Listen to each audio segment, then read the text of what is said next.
Ahmad ibn Hanbal and Yahya ibn Ma'in, they are two good scholars of hadith, the critics of hadith, the one who can judge a hadith to announce whether it is authentic or not. They were together on a journey, and then the time of prayer came, so they ended up in a mosque. When the prayer was finished, a man stood up and said that, wait, I have to say something. And he started his sermon.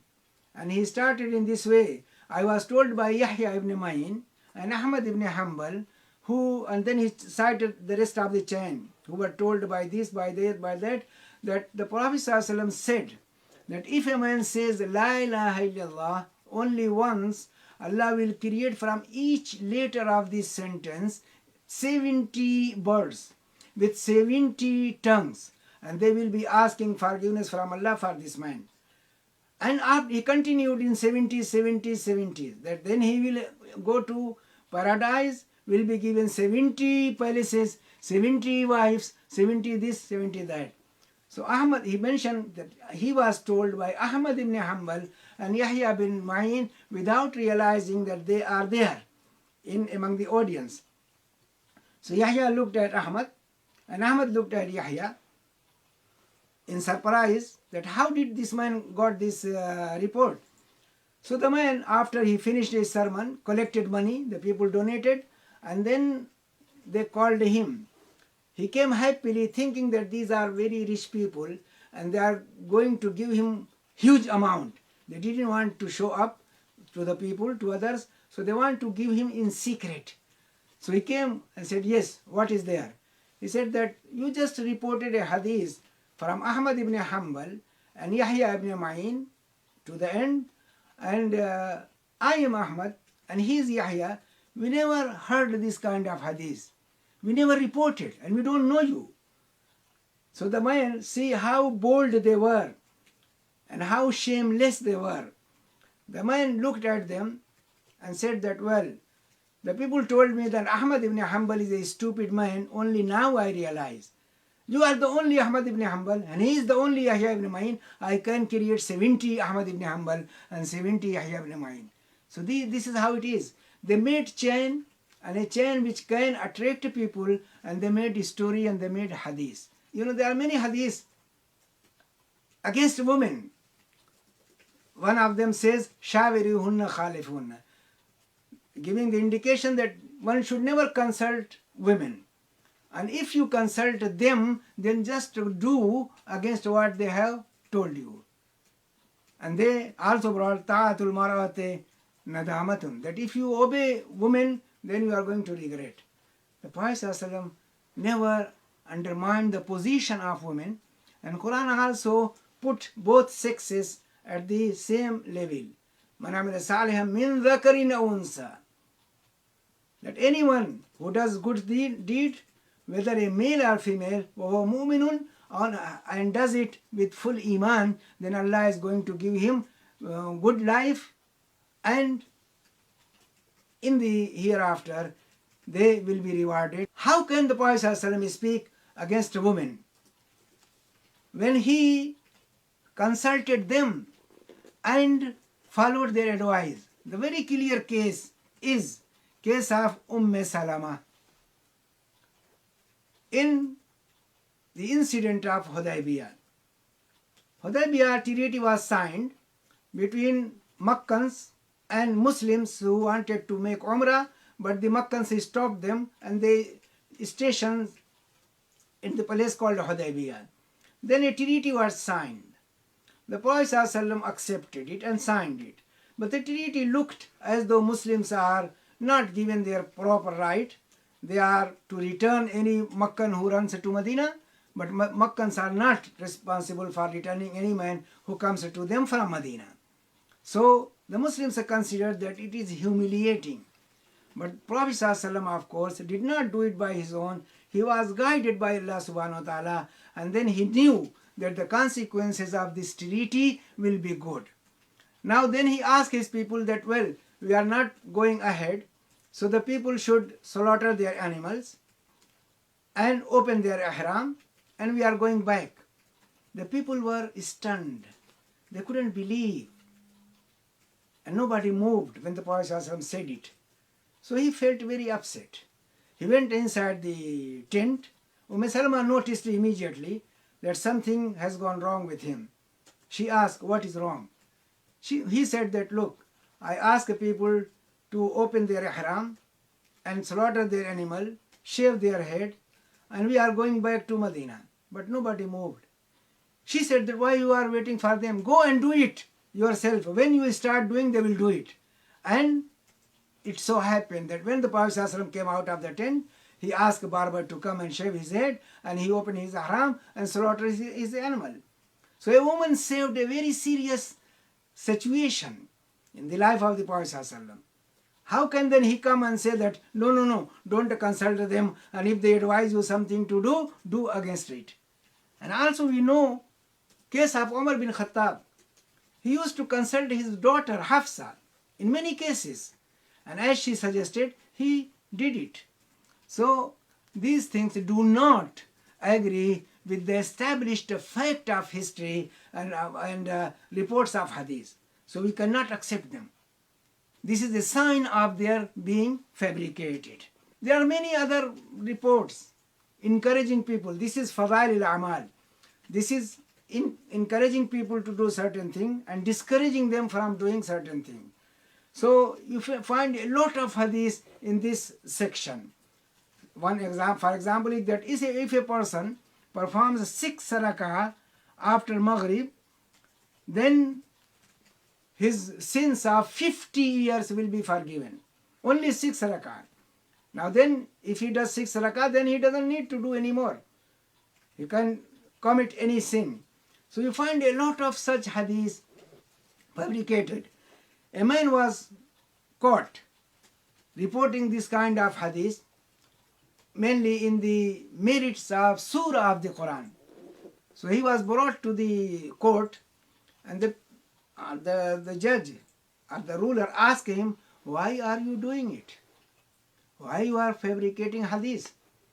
He said that, look, I noticed that the people are not interested in reading the Quran. They are more interested in reading logics or schools of law, fiqh books and this and that. So I wanted to encourage them to read the Quran. So he said that I have fabricated 4,000 hadiths. So they say, no, you must be killed. He said, no, give me some time so that I can tell you which hadith I fabricated. They say, we don't need you. Our ulama will take the task and they will do it. So anyhow, this was a very fertile ground for the fabricators of hadith to come with targheeb and tarheeb, to come with to encourage people to do good things and to discourage them from doing bad things.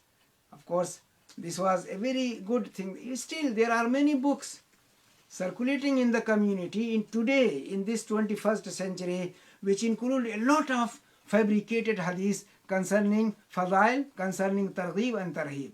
If you notice a hadith is telling too much, giving too much sawab, too much reward for a small act, then be sure that it is fabricated. For example, they brought a hadith saying, fikratu sa'atin khayrun min ibadati sittina sana. That 1 hour's thought is better than the ibadah of 60 years. Thought about what? Thinking about what? Allah encourages Muslims, His servant, to think in the creation of heaven and earth. But to say that thinking only 1 hour will be better than 60 years of worship, that is completely nonsense. The Prophet ﷺ will never say it. But many people quote it even today. There is another hadith very popular that the Prophet ﷺ said that love Arabs for 3 reasons. Because I am an Arab, and the Quran is in Arabic, and the language of the people of paradise will be Arabic. The Prophet will never say that. He never boasted of himself, his race or his tribe. He did not say it. He will not ask people to love him because he is an Arab. And Quran is in Arabic, very good. Arabic is a beautiful language. If a person wants to learn Arabic, to learn the Quran and to know the message, he has to learn Arabic. That is very clear. And how can you say that the language of paradise will be Arabic? We don't know anything about paradise, so we cannot say. You can't say that if you don't know Arabic, you cannot go to paradise. That is absurd. So the race were targeted. Hadiths were made concerning particular races and particular people. Islam is not focused or fixed with one nation or other. Islam is the religion which Allah sent for all the people in the world. It knows race has any superiority over other. This is what the Prophet ﷺ announced when he spoke in farewell Hajj. إذا رأيت الحديث يباين المعقول أو يخالف النقول أو يناقض الأصول فاعلم أنه موضوع. This is said by Ibn al-Jawzi, who was concerned with study of fabricated cases. He compiled a book called al-Mawdu'at, where he brought many hadiths which were fabricated and then tells us who was the culprit in fabrication of that particular case. So that he made a very good formula that when you find a hadith which does not agree with your reason, which is illogical, or you find a hadith which goes against the Quran, against the text, or you find a hadith which contradicts the established principles of Islam, so be sure that it is fabricated.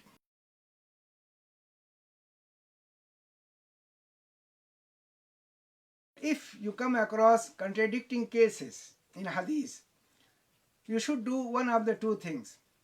Either you find a way in which you can reconcile them and bring all the cases together and operate them all, or if it is impossible, then give preference to one hadith over the other one.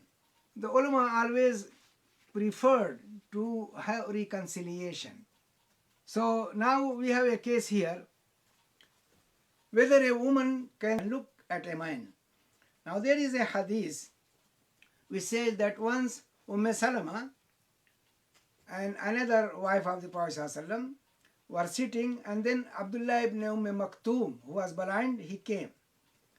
So the Prophet told them that why you are still here? You should go inside. When a man came, they said that, well, is he not a blind man?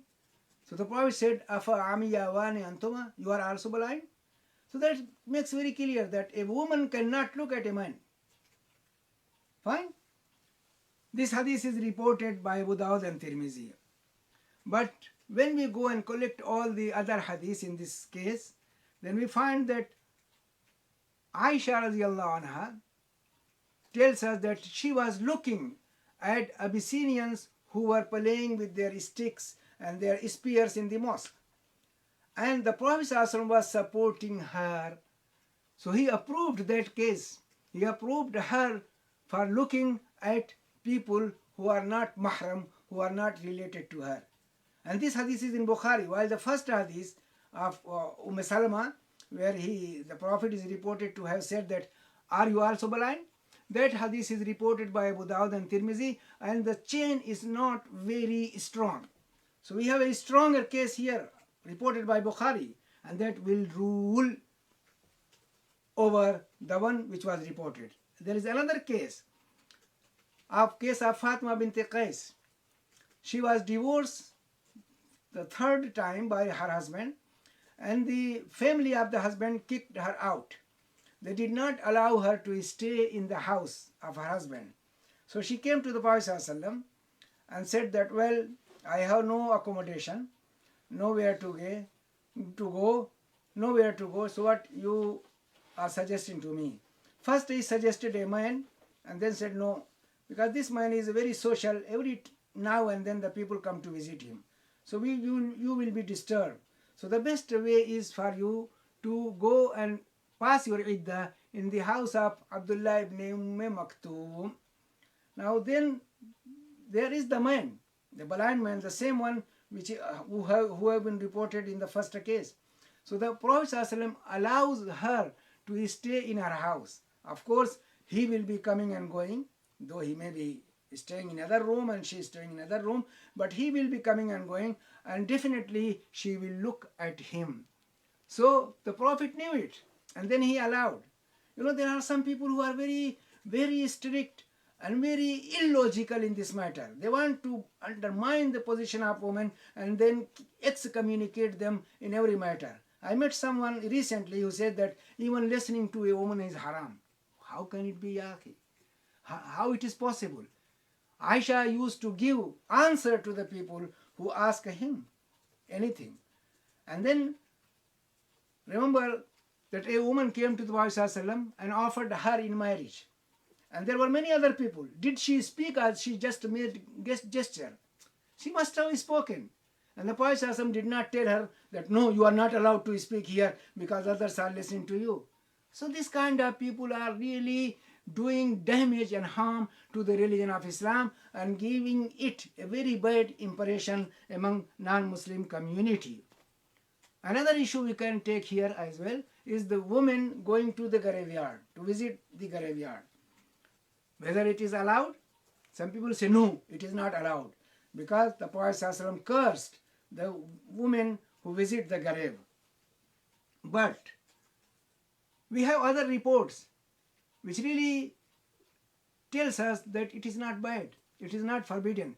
Remember, the Prophet ﷺ said that I ask you not to visit graves, but now you should visit them, because it reminds you of Akhirah and makes you less interested in the world.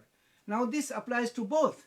It is not only men who need to remember Akhirah and to be not interested greatly in the world, women also need them. So this particular purpose for which the Prophet ﷺ allowed applies to both of them. And then we also learn in Hadith that one night Aisha missed the Prophet ﷺ.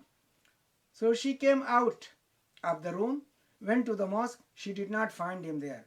Then she entered the graveyard and she saw him there. And then she rushed back to her home. The Prophet ﷺ noticed her and then said that, well, you were looking for me. He did not tell her that, why did you enter the graveyard? It was forbidden for you. No, he never said it. And also we remember a case that Prophet ﷺ passed by graveyard and found a woman crying at a newly buried grave. And then he told her to make sabr and have hope in Allah subhanahu wa ta'ala. So here he gave only that advice. Didn't tell her that, look, you are not allowed to come to graveyard. How did you dare? How can you dare to come to the graveyard and then sit here? He did not say anything. He advised her to make sabr and go home. This is a very good story in Bukhari and Muslim reported